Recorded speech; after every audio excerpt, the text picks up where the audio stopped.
Assalamualaikum warahmatullahi wabarakatuh. Waalaikumsalam warahmatullahi wabarakatuh.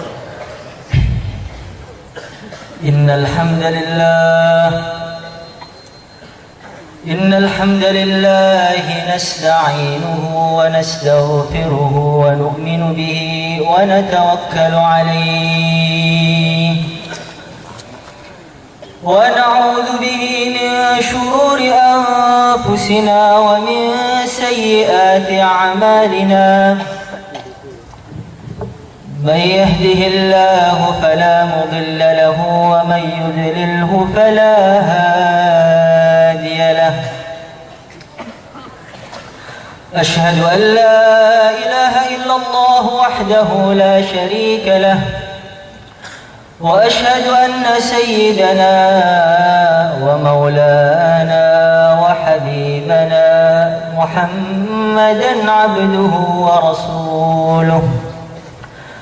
اللهم صل وسلم وبارك على سيدنا محمد وعلى آله وأصحابه والتابعين له بإحسان إلى يوم الدين. أما بعد، فقد قال الله تعالى في كتابه الكريم: قل بفضل الله وبرحمته فبذلك فليفرحوا هو خير مما يجمعون. Para ustadz, guru-guru kami, Kiai Nur, Ustadz Abdul Rahim, Maulana Mundir, Mulwi Yusron, Mulwi Siddiq, Ustadz Uzairi, Syekh Mughis, Mulwi Uzairuddin, Syekh Mahmud Al-Hasan,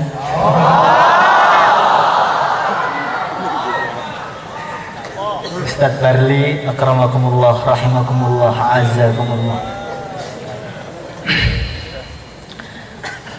Para santri-santri takhusus Dauratul Hadis yang kami muliakan, yang kami hormati, santri-santri Pondok Utara,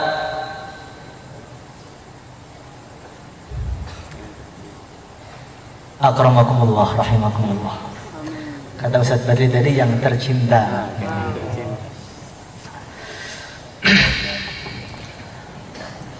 Al-Imam Al-Qastalani dalam kitab beliau yang namanya Mawahib Laduniyah, beliau menceritakan bahwa ketika Allah Subhanahu wa ta'ala menciptakan siang dan menciptakan malam dan memberikan hadiah kepada siang dengan hadiah yang sangat besar, yaitu matahari, dan memberikan hadiah kepada malam dengan hadiah bulan dan bintang-bintang. Maka iftakhara an-naharu 'ala al-laili bisyams.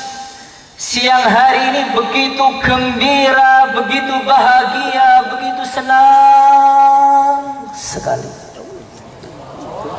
Saking senangnya sampai dia ini sombong dan membanggakan diri dia. Dia meremehkan malam itu. Hei malam, kamu lihat kami ini punya matahari, yang dengan matahari tubuh itu bisa sehat, dengan matahari tumbuhan-tumbuhan bisa tumbuh, dengan matahari orang-orang bisa beraktivitas, orang-orang bisa memandang satu dengan yang lain. Kamu itu apa? Gelap gulita. Hanya tempat orang-orang tidur, hanya tempat, mungkin tempat orang mulakot saja kamu. Nggak ada kelebihan apa-apa, dibanding siang ini.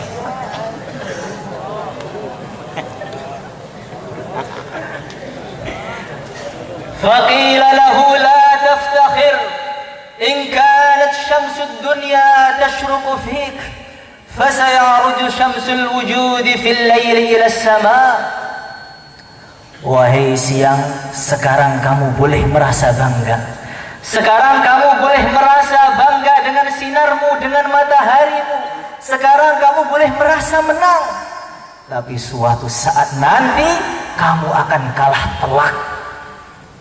Karena akan ada kejadian yang besar.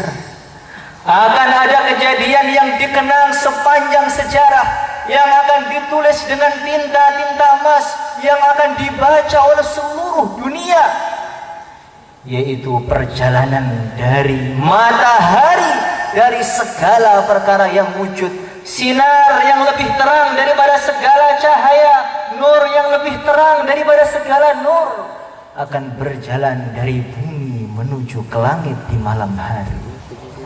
Subhanalladzi asra bi'abdihi laylan minal masjidil haram ilal masjidil aqsa.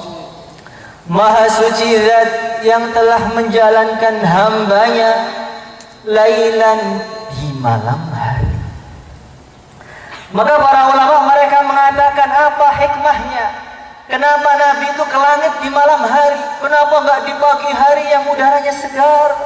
Atau di siang bolong biar semua orang tahu? Atau di sore hari? Tapi di malam yang gelap gulita. Kenapa? Apa hikmahnya? Karena malam hari adalah waktu yang paling tepat, waktu yang paling pas, waktu yang paling lezat, waktu yang paling nikmat bagi seorang kekasih bersepi-sepi dengan kekasihnya. Waktu yang paling tepat bagi santri-santri utara bermesraan dengan kitabnya. Waktu yang paling tepat bagi tim taskil untuk meluapkan kerisauannya. Ya Allah, ya Allah, umat ini gimana ya Allah? Benar atau tidak? Maka betul, di malam hari yang begitu gelap gulita, Malaikat Jibril alaihi salatu wassalam turun menembus 7 petala langit, datang ke bumi, datang ke Hijr Ismail. Dikala itu Nabi tampak lemas. Beliau istirahat dalam keadaan tubuhnya itu letih. Beliau habis mengalami perkara-perkara yang tidak diinginkan. Orang yang paling beliau sayangi, yang paling beliau banggakan, ternyata melakukan perkara yang sangat menyakiti beliau, yaitu mengusir beliau dari Taif. Maka malaikat Jibril datang menghibur Rasulullah sallallahu alaihi wasallam. Qum ya naim faqad hayyatul ghanaim. Ya Rasulullah sallallahu alaihi wasallam, Tuan, bangun Tuan.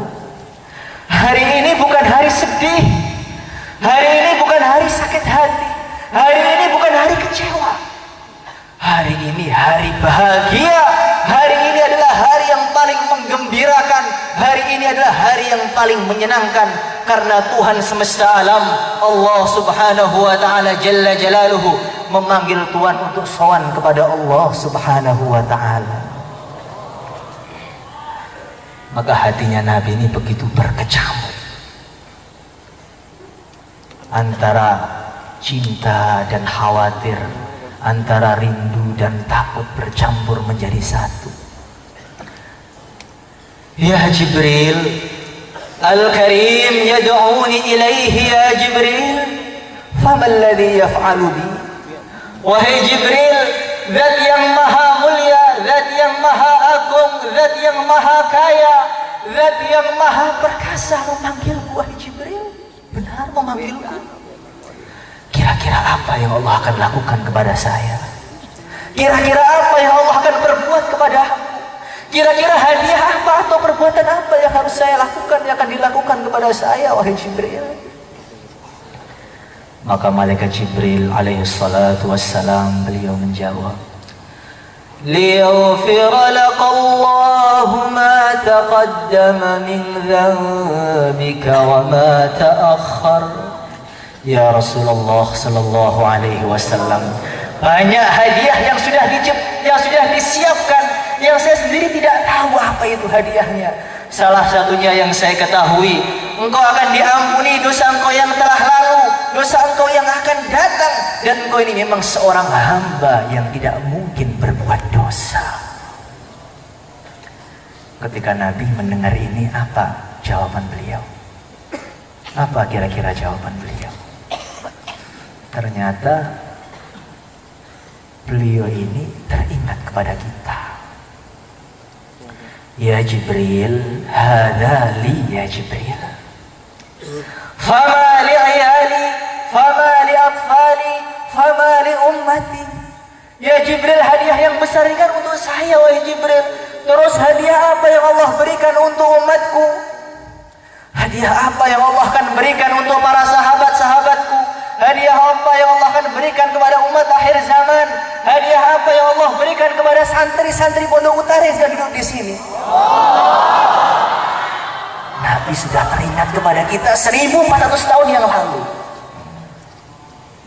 Maka malaikat Jibril menjawab, wala sawfa yu'tika rabbuka fatarda. Ya Rasulullah, engkau nggak usah khawatir ya Rasulullah. Apapun permintaanmu Allah akan kabulkan, apapun doamu Allah akan ijabahi semuanya, sampai engkau ridho, sampai engkau rela, sampai engkau puas ya Rasulullah. Apapun Allah akan berikan pada engkau, kau usah khawatir. Apa jawaban Nabi? Al-Imam Az-Zarqani beliau mengatakan, ketika mendengar perkataan malaikat Jibril tadi, Nabi bersabda dengan begitu gembira. Nabi bersabda dengan begitu lantang suaranya, ya Jibril, idzan la arda anna ahadan min ummati yadkhulun nar. Kalau memang seperti itu wahai Jibril, demi Allah, saya gak akan pernah rela, saya gak akan pernah ridho, saya gak akan pernah puas kalau masih ada umatku yang terjungkal, yang dimasukkan dalam neraka. Dan permintaan Nabi pun diijabahi oleh Allah Subhanahu wa ta'ala. Dalam kitab Ihya bab Dzikrul Maut diceritakan, nanti ketika hari kiamat, ketika para nabi mereka sudah duduk di mimbar mereka masing-masing dengan begitu wibawanya. Nabi Adam Abul Anbiya telah duduk di mimbarnya, Nabi Nuh, Nabi Musa kalimullah, Nabi Isa ruhullah. Mereka memancarkan nur yang begitu terang sekali di hari kiamat.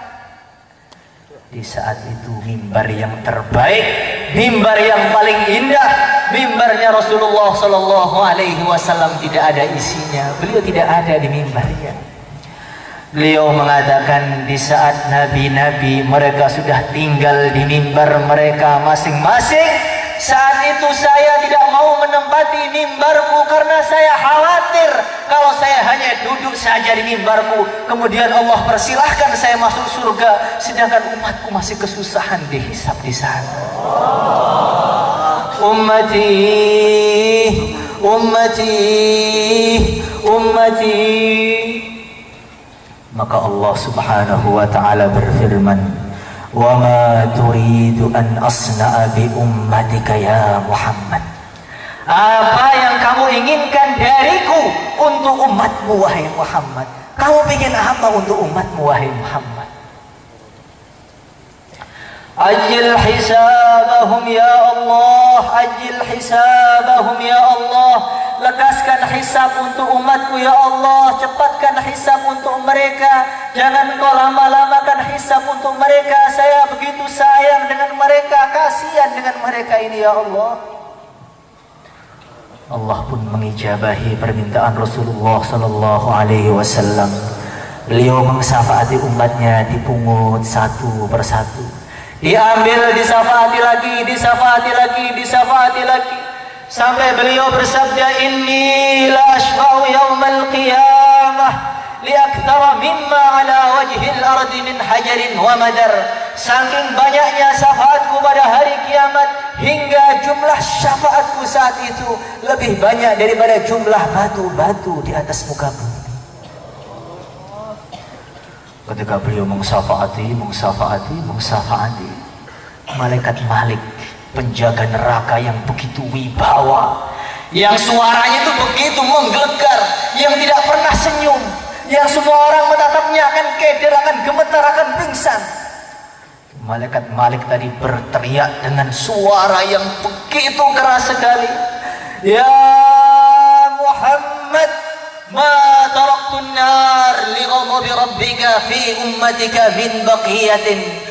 Wahai Muhammad, semua umatmu yang Islam sudah saya keluarkan semua dari neraka, karena saya khawatir kalau masih ada umatmu di neraka yang iman, kamu belum ridho. Kalau kamu belum ridho, Allah akan murka besar kepada saya. Allahumma salli ala Muhammad. Qara'na fi dhuha wa la sawfa yu'ti fasarra qulubuna dhaka al-adha. Ya Rasulullah sallallahu alaihi wasallam, kami sudah membaca Al-Quran, kami sudah membaca surat Ad-Duha. Di sana ada ayat wala sawfa yu'tika rabbuka fatardha. Allah berjanji akan memberi engkau sampai engkau puas. Allah berjanji memberi engkau sampai engkau ridha. Dan kami pun yakin engkau tidak akan rela jika kami yang iman dibuang di dalam neraka. Istajib lana du'ana ya Allah. Kita yakin Rasulullah Sallallahu Alaihi Wasallam sekarang sedang memandang kita. Kita yakin Allah Subhanahu Wa Taala sedang mendengarkan pembicaraan kita. Kalau kita memang benar-benar dalam hati yakin Allah akan selamatkan kita dari neraka, ana inda dhanni abdi bi, maka nanti insya Allah pasti Allah akan selamatkan kita. Allahumma amin. Hadirin yang dimuliakan oleh Allah Subhanahu wa Ta'ala, maka malaikat Jibril mulai mengiris dadanya Rasulullah Sallallahu Alaihi Wasallam. Beliau dibelah dadanya dalam keadaan beliau hidup. Beliau dibelah dadanya dalam keadaan 100% terjaga. Beliau dibelah dadanya dalam keadaan 100% merasakan segala kepekaan.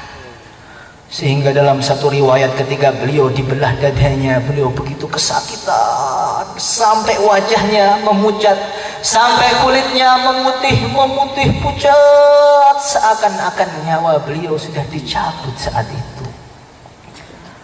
Maka hatinya diambil dan dicuci dengan air zam-zam yang dipenuhi dengan hikmah dan iman. Maka para ulama mereka mengatakan, apa hikmahnya? Kenapa sebelum Isra Mi'raj Nabi harus dibelah lagi dadanya? Kenapa? Kenapa sebelum Isra Mi'raj beliau harus merasakan kesakitan yang begitu dahsyat? Kenapa? Para ulama mengatakan ini ada satu pelajaran penting supaya semua manusia itu tahu, supaya anak Adam semua itu tahu bahwasanya punya hubungan baik dengan Allah, berlezat-lezat ketika menghadap Allah, bernikmat-nikmat ketika menghadap Allah, ini bukan hal murah. Harus siap berkorban, harus siap disembelih, harus siap dipenggal lehernya, harus siap dibelah dadanya, harus siap dikuliti untuk mendapatkan itu semua. Siap atau tidak? Takbir.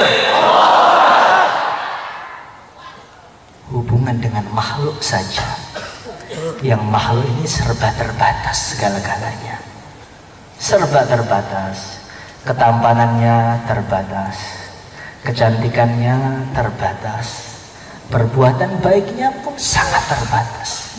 Tapi ketika orang itu sudah cinta dengan seseorang, cinta dengan makhluk, dia rela mengorbankan segala-galanya, menghalalkan yang haram dan mengharamkan yang halal.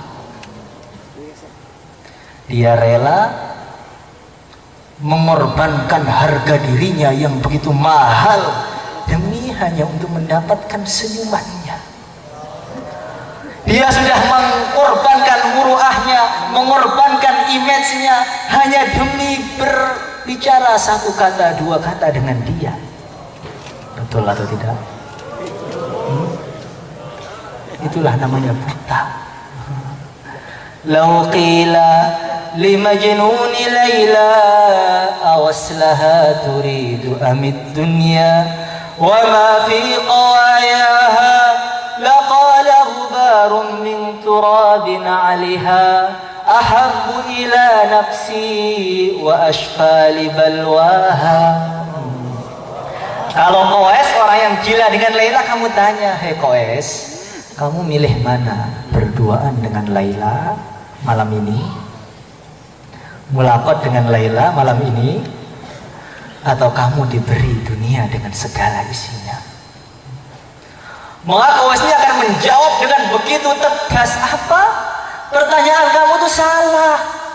Jangankan berjumpa dengan Laila, debu-debu yang menempel di sendalnya Laila itu lebih saya sukai, lebih saya cintai, lebih menyejukkan hatiku melebihi dunia dengan segala isinya." Ini cinta makhluk dengan makhluk. Ini sudah menggila orang. Ketika cinta dengan makhluk sudah menggila. Dia menahan perkara yang harusnya dilepaskan, dia melepaskan perkara yang harusnya ditahan. Apa itu? Saya juga tidak paham. Hadirin yang dimuliakan oleh Allah Subhanahu wa taala. Maka perjalanannya pun mulai berangkat Rasulullah sallallahu alaihi wasallam. Ketika beliau berjalan, beliau melihat di sana ini ada orang-orang yang menanam benih. Ketika benihnya ditanam langsung tumbuh. Tumbuh dipanen, tumbuh lagi dipanen, seketika tumbuh lagi dipanen, tumbuh dipanen, tumbuh dipanen, gak ada henti-hentinya. Man haula'i ya Jibril, itu siapa wahai Jibril? Mereka menanam benih, saat itu juga tumbuh, saat itu juga dipanen, kemudian tumbuh lagi dipanen dan tumbuh lagi. Siapa mereka itu wahai Jibril? Maka malaikat Jibril mengatakan, "Ya Rasulullah sallallahu alaihi wasallam, mereka itu adalah al-mujahiduna fi sabilillah, orang-orang yang berjuang di jalan Allah. Allah lipatkan pahalanya, dilipatkan lagi, lipatkan lagi, lipatkan lagi, lipatkan lagi, satu kata menjadi 700 kata." Kalau kita ini tahu bagaimana dahsyatnya pahalanya khuruf fi sabilillah, tentu malam ini tidak akan ada orang yang duduk manis di sini, nggak akan ada. Akan berlomba-lomba untuk khurut semua. Mereka siap bertengkar, siap sparring, siap banting-bantingan dengan keamanan demi bisa boleh khurut. Bahkan keamanannya pun nggak akan ada yang di pondok malam itu. Mereka akan berangkat khurut semua. Kalau mereka benar-benar tahu bagaimana fadilahnya fisabilillah. Nggak akan ada orang yang ditawakuf, nggak akan ada. Nggak akan tega menawakuf juga, nggak akan tega. Saya telah menghalangi 700 kali pahala untuk dia, betapa teganya saya ini. Maka dia akan berlomba-lomba, antri ribuan hari untuk mendapatkan khurut sehari. Mungkin seperti itu. Hadirin yang dimuliakan oleh Allah Subhanahu wa ta'ala. Maka Rasulullah sallallahu alaihi wasallam pun berangkat lagi. Beliau kemudian melihat ada orang ini sampingnya ada daging segar. Ada daging ini betul-betul manis, lezat, nikmat, aromanya itu benar-benar menarik. Siapapun yang melihat pengen menyantap daging tadi. Lezat, anget, seger, baunya Masya Allah, la haula wala quwwata illa billah. Dan di samping yang lain ini ada daging busuk. Di situ sudah dipenuhi dengan ulat yang baunya saking tidak enaknya ratusan ribu kilo sudah terasa. Maka laki-laki tadi dengan begitu semangat ini, daging yang segar dia pindahkan, dia ambil daging busuk, dia makan dengan begitu semangatnya sampai hampir muntah. Makan lagi, hampir muntah, makan lagi, hampir muntah, dipaksa itu. Man haula'i ya Jibril, ini siapa lagi? Aneh, ada daging segar di sampingnya yang halal, yang lezat. Kenapa dia makan daging busuk itu siapa mereka wahai Jibril? Begitu bodohnya mereka, begitu tololnya mereka, siapa itu? Maka malaikat Jibril mengatakan, ya Rasulullah sallallahu alaihi wasallam, mereka itu orang yang sudah memiliki istri yang halal, tetapi mereka lebih bersyahwat kepada wanita-wanita yang haram.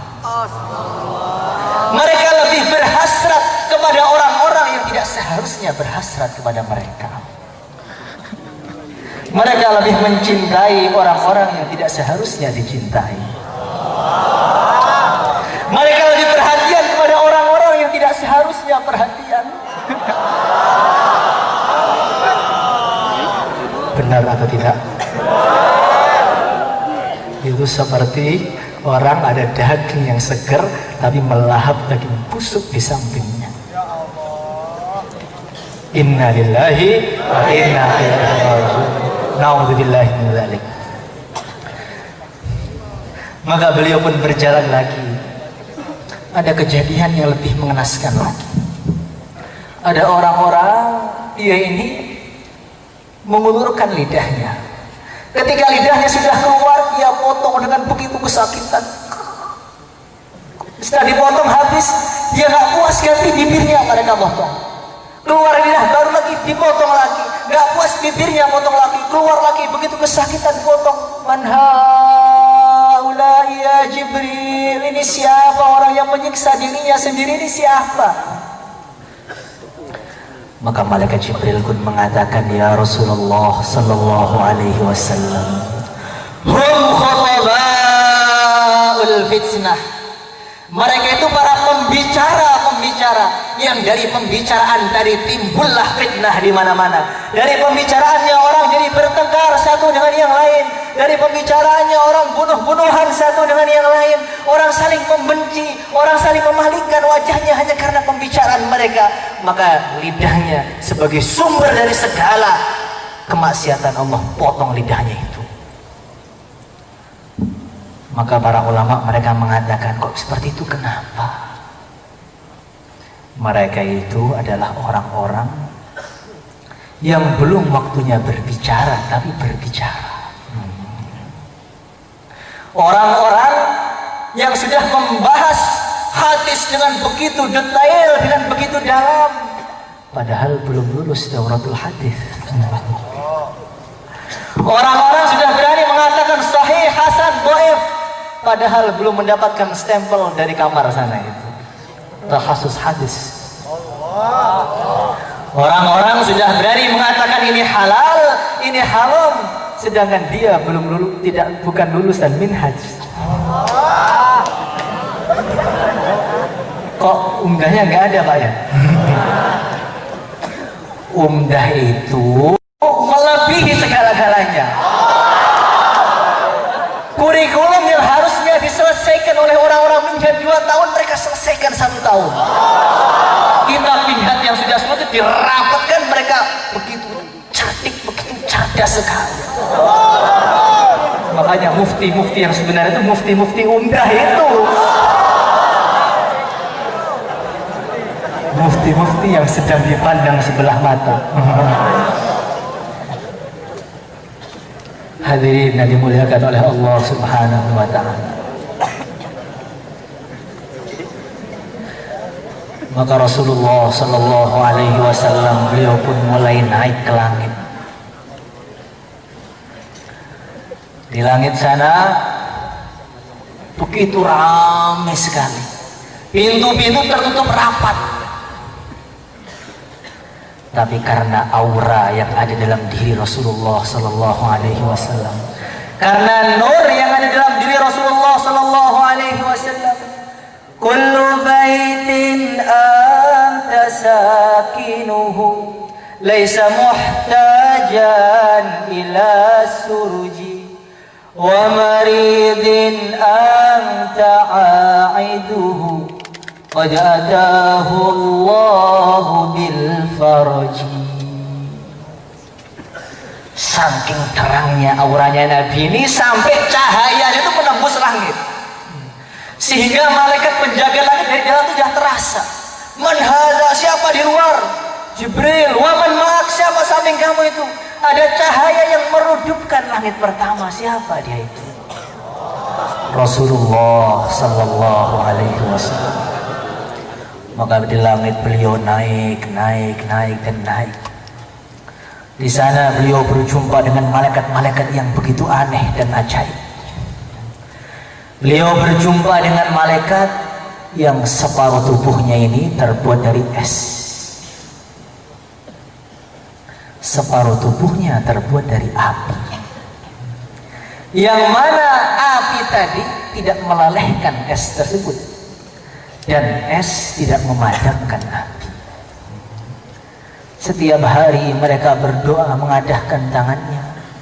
Ya man allafa baina thalji wan nar, alif baina qulubi ibadikal mu'minin.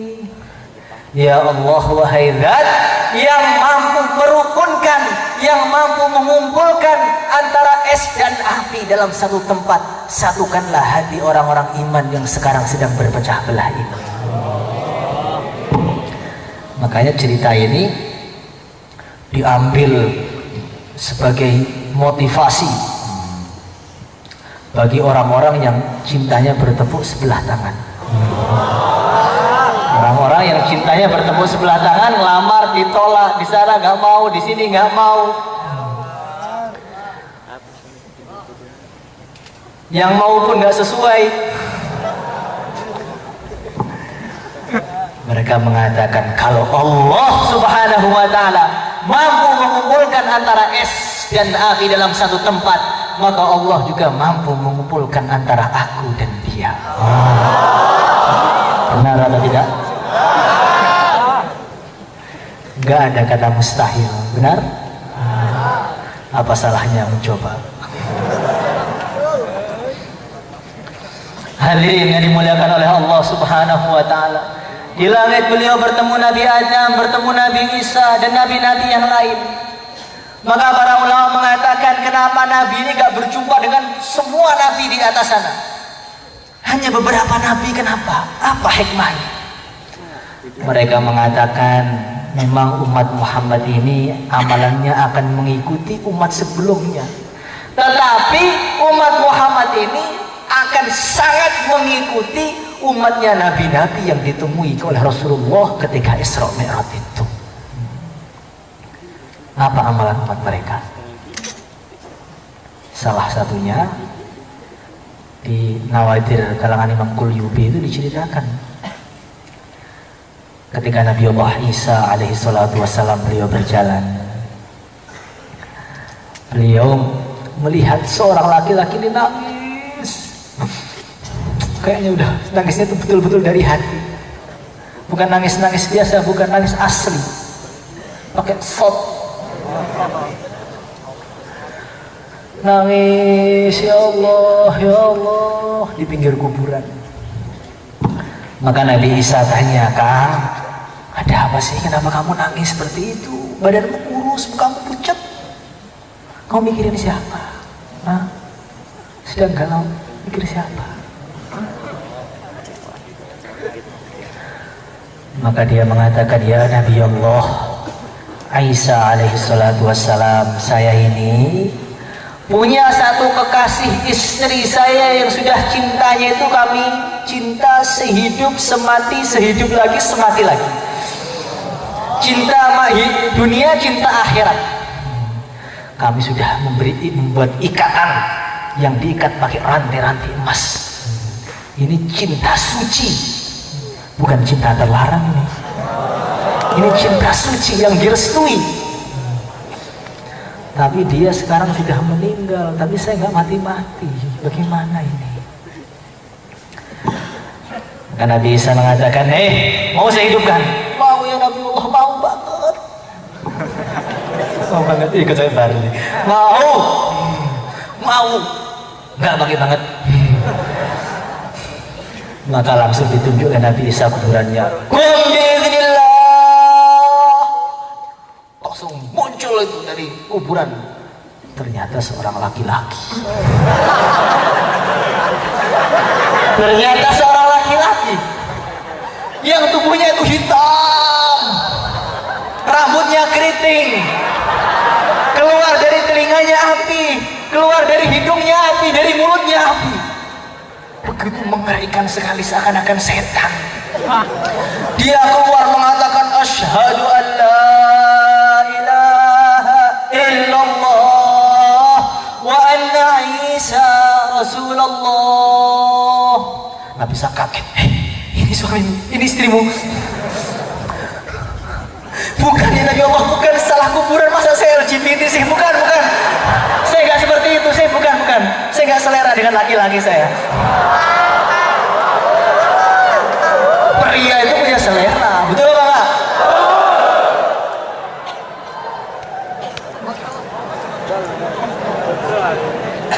Maka benar, setelah dibangkitkan, salah kuburan sampingnya ya Nabi Allah, itu sampingnya itu dari situ. Mati lagi, langsung mati. Maka beliau tunjuk kuburan satunya, kum biidznillah. Maka bergerak kuburannya, keluar itu seperti bidadari yang baru turun dari surga. Cantiknya luar biasa, seperti matahari yang terbit di malam hari. Kayak apa itu? Jadi siang itu menjadi gelap karena wajah dia. Masya Allah. Jadi orang itu kalau melihat perempuan tadi, saking indahnya itu mata itu hampir copot, kerek mau keluar masuk lagi, keluar masuk lagi. Maka suaminya itu syukur, alhamdulillah dek kamu balik lagi. Aku sudah kangen banget sama kamu ini. 40 hari sudah kangen banget sama kamu ini. Maka bangun tadi, istrinya bangun. Maka suaminya sudah capek nangis beberapa hari, langsung suaminya itu tidur di paha istrinya. Sangat mesra, samara, sakinah, mawadah, warahmah.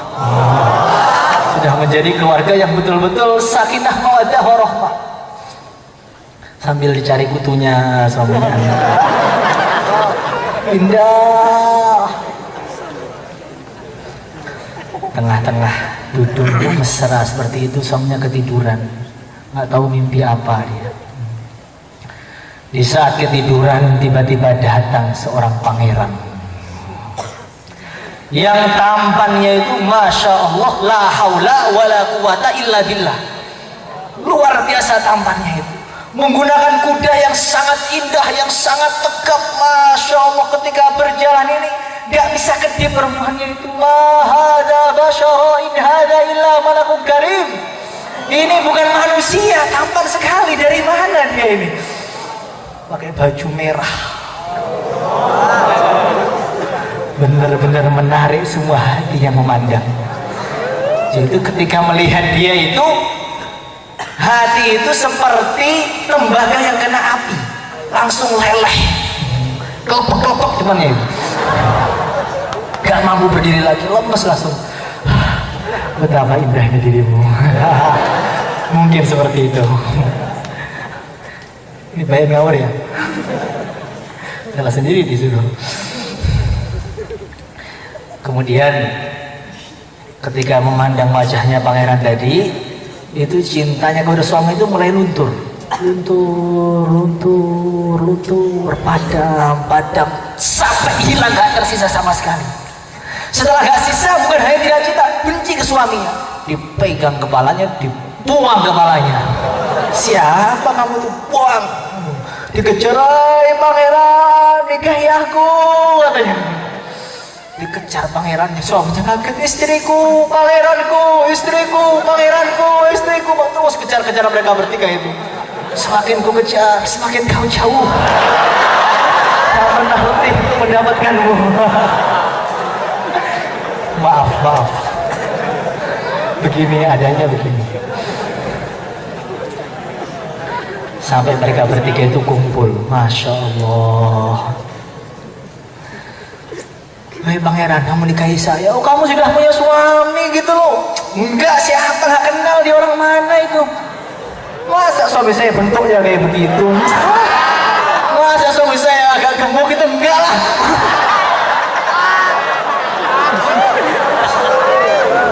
"Suami saya itu putih, tinggi, tegap gitu. Ini enggak, bukan tipe gua itu." Mungkin seperti itu. Maka Nabi Isa datang. Ada apa ini istriku nih? Gimana ini? Dia dulu cinta, sekarang sudah pudar semua, malah pindah ke yang lain nih. Gimana sekarang? Mentang-mentang ada yang baru, yang lama dilupakan. Gimana ini?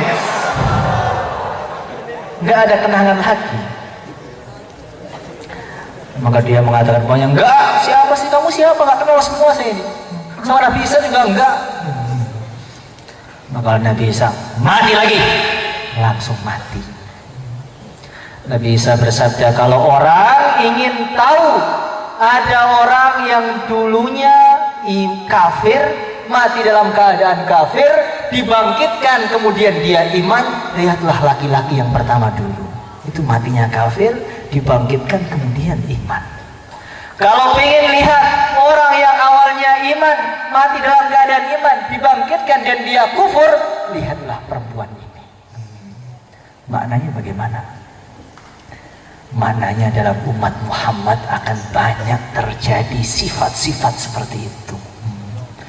Ketika ada yang lebih indah, ketika ada yang lebih menguntungkan, ketika ada yang lebih membela dia, memprioritaskan dia, maka akan meninggalkan yang lama. Betul apa enggak? Betul apa enggak? Hadirin yang dimuliakan oleh Allah Subhanahu wa taala. Dikit lagi. Maka Nabi Muhammad alaihi salatu wasalam, beliau naik lagi sampai ke Sidratul Muntaha, naik lagi sampai ke mendengar sorifil aqlam, mendengar goresan-goresan tinta di Lauhul Mahfuz sana. Ketika Lauhul Mahfuz sudah kering, para malaikat itu di sampingnya menyalin dari Lauhul Mahfuz amalan-amalan ahli dunia ditulis. Terdengar suara tintanya, pena-pena bergerak di sana. Nabi pun naik lagi sampai ke Arsy. Yang mana yang mikul Arsy ini raksasa-raksasa. Dalam satu hadis dikatakan seumpama satu bulunya malaikat membawa Arsy itu jatuh ke bumi, tentu bumi akan tertutup semuanya. Satu bulu. Betapa besarnya. Di pinggir Arsy dalam satu hadis yang diceritakan oleh Imam Fakhruddin Ar-Razi dalam Mafatihul Ghaib, beliau mengatakan di sana ada samudra yang begitu besar, yang lebih besar dari 7 petala langit, yang lebih besar dari 7 lapis bumi, yang lebih besar dari 7 samudra. Ada samudra raksasa yang terbuat dari nur di sana itu. Yang setiap waktu sahur datang malaikat Jibril mandi di sana. Setelah Jibril mandi, malaikat Jibril itu mengipas-ngipaskan sayapnya. Maka dari saya tadi ada percikan-percikan air. Setiap percikan air terciptalah ribuan malaikat. Jadi setiap hari di sana itu ada jutaan malaikat. Ada malaikat-malaikat yang sujud ribuan tahun, setelah ribuan tahun sujud dia bangun. Apa yang mereka katakan? Ya Rabbana ma na'buduka haqqa ibadatik. Ya Allah, kami belum bisa ibadah. Ya Allah, hanya bisa jutaan tahun seperti ini. Ada malaikat-malaikat di langit itu yang mukanya semua berbeda. Mereka itu punya sayap dan semua sayapnya berbeda. Mereka itu punya suara dan semua suaranya berbeda. Mereka ibadah saking takutnya kepada Allah, sampai di sampingnya sendiri nggak kenal. Maka malaikat-malaikat di langit itu sering lihat dunia itu kaget. Itu loh, orang bumi itu kok nggak ada takut-takutnya ya dengan Allah itu. Aneh buat orang bumi itu. Mau sholat bisa ngantuk, bangun Allahu Akbar, tiba-tiba Assalamualaikum warahmatullahi wabarakatuh, Astagfirullahaladzim. Subuh itu banyak ngantuk. Maghribnya nggak ada yang ngantuk, nggak ada. Suaranya terlalu keras imamnya.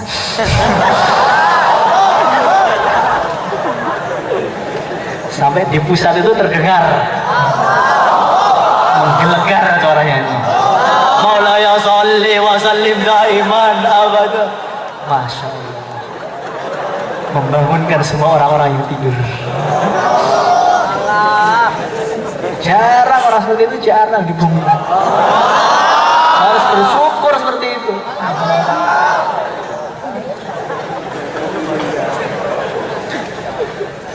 Maka setelah beliau sudah di langit, sudah melewati keadaan-keadaan yang begitu dahsyat, yang terakhir beliau mendapatkan perintah, yaitu perintah sholat. Maknanya kedahsyatan Isra Mi'raj tadi tujuannya hanya sholat itu. Maka Rasulullah Shallallahu Alaihi Wasallam dengan sholat itu begitu mementingkan sekali dengan sholat itu, hingga ketika beliau sudah sakit parah, nggak bisa lagi berdiri, datang waktu Isya, beliau sudah pingsan. Ditunggu oleh keluarganya, oleh istri-istri beliau, nggak siuman-siuman. Ketika beliau siuman, apa yang beliau katakan pertama kali? Asallan nas, para sahabat mereka, apakah mereka semua sudah sholat? Apakah mereka sudah berjamaah di masjid, sahabat-sahabat? La ya Rasulullah, hum yantadhirunak. Belum ya Rasulullah, mereka sedang menunggu engkau. Mereka ingin kau mengimami masjid lagi ya Rasulullah. Mereka ingin menatap wajahmu lagi ya Rasulullah. Mereka ingin memandang wajahmu lagi ya Rasulullah Sallallahu Alaihi Wasallam. Ingin ditemani oleh engkau lagi. Mereka belum mau berpisah denganmu ya Rasulullah Sallallahu Alaihi Wasallam. Ba'uli ma'an fil mihdab, ambil air, saya ingin mandi supaya badan saya segar. Kalau segar saya bisa ngimami nanti. Ambil air, Nabi mandi. Ketika beliau mandi tampak segar, berusaha berdiri. Ketika berdiri gak kuat, pingsan lagi. Ditunggu lama, bangun, pertanyaannya sama. Asallan nas, la ya Rasulullah, hum yang tadi mereka belum salat nunggu kau. Ambil air, mandi lagi, tampak segar. Berdiri, pingsan lagi, bangun, pingsan lagi, bangun, pingsan lagi, hanya untuk mendatangi yang namanya sholat berjamaah di masjid. Maka beliau membuka tirai kamarnya di hari Senin. Dilihat sahabat-sahabatnya itu bareng-bareng jamaah dengan begitu semangat. Maka pemandangan berbondong-bondong sholat berjamaah lah, inilah pemandangan yang paling menyejukkan hati Nabi. Inilah pemandangan yang membuat beliau tersenyum terakhir kalinya yang beliau tampakkan di depan umatnya. Beliau tutup tirai kamarnya, terdengar suara salam. Assalamualaikum ya Rasulullah. A'adkhul? Siapa? Saya ya Rasulullah, Jibril. Ada apa wahai Jibril? Malaikat Israel sudah nunggu di luar. Allah salam kepada engkau ya Rasulullah. Allah Subhanahu wa ta'ala katanya rindu sekali ingin bertemu dengan engkau ya Rasulullah. Maka Nabi mengadahkan tangannya ke atas. As-salah Allahumma rafiqal a'la. Ya Allah, susulkanlah aku dengan para sahabat, dengan para nabi yang terdahulu, dengan para orang-orang soleh. Ya Allah, susulkanlah aku dengan orang-orang soleh terdahulu, para nabi, para anbiya, para siddiqin. As-salah, as-salah, as-salah, wa ma malakat aimanukum. Wahai para sahabatku, pentingkan yang namanya salat ini. Wahai para sahabatku, jangan engkau remehkan salat, jangan engkau main-mainkan salat, jangan engkau menunda-nunda salat, jangan engkau perlu dijauhi ketika salat. Wahai sahabat-sahabatku, ini perkara penting, jangan kamu remehkan salat ini. Wa ma malakat aimanukum, jaga akhlak kalian dengan bawahan kalian. Uridat alaihi a'malu ummati. Kemudian Nabi dicabut nyawanya. Dan Nabi ini sekarang melihat kita. Bagaimana perasaan beliau ketika melihat ketika hadis dibacakan orang-orang tidur. Bagaimana perasaan beliau? Orang-orang sekarang sudah tidak lagi tertarik dengan yang namanya ilmu agama ini. Bagaimana perasaan beliau sekarang ketika melihat umatnya buka aurat di mana-mana? Bagaimana perasaan beliau melihat masjid-masjid sekarang kosong? Bagaimana perasaan beliau ketika melihat umatnya bertengkar dengan satu yang lain, bunuh-bunuhan, bacok-bacokan, caci maki dengan yang lain, perang dengan yang lain, saling menyincang tubuhnya satu dengan yang lain? Bagaimana perasaan beliau sekarang? Maka kita ini dari majelis yang mulia ini sebagai pembawa-pembawa ilmu Rasulullah Sallallahu Alaihi Wasallam, sebagai orang-orang tahasus, sebagai orang-orang daurah, sebagai santri, kita harus azam, kokohkan niat kita. Pokoknya kita harus berusaha menggembirakan Nabi. Kita datangi rumah-rumah, kita sampaikan hadisnya Nabi. Wahai umat Muhammad, wahai umat Rasulullah, mari kita kembali lagi ke agama. Nabimu sedih di kuburnya, ayo kita bareng-bareng belajar hadis lagi. Ayo bareng-bareng isi masjid lagi. Kita datangi satu pintu ke pintu, rumah ke rumah, sampai ke pelosok negeri sana. Kita pelajari ilmu-ilmu beliau, hadisnya, fikihnya, Qur'annya. Kita buka, kita pelajari satu persatu. Nabi melihat kita. Kalau kita sungguh-sungguh belajar, baca qiraah yang sungguh-sungguh, ngaji daurah sungguh-sungguh, ngaji di kelas sungguh-sungguh, Nabi melihat. Itulah anak utara, Masya Allah. Anak-anak kecil hidupnya 1400 tahun setelah saya. Mereka rela mengorbankan sekolah-sekolah dunia demi belajar ilmu agama. Mereka rela di zaman yang sudah serba modern, mereka pakai baju sunnah kemana-mana. Malam-malam mereka mutola'ah, mereka masih ke masjid, mereka baca bihi qala haddatsana fulan qala haddatsana qala Rasulullah sallallahu alaihi wasallam qala Rasulullah sallallahu alaihi wasallam. Hukum-hukum fikih, qiraah dia pelajari.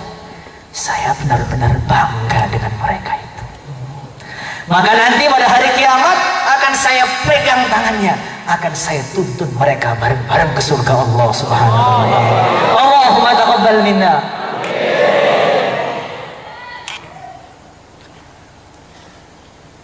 Mungkin itu saja yang saya sampaikan, kurang lebihnya minta maaf.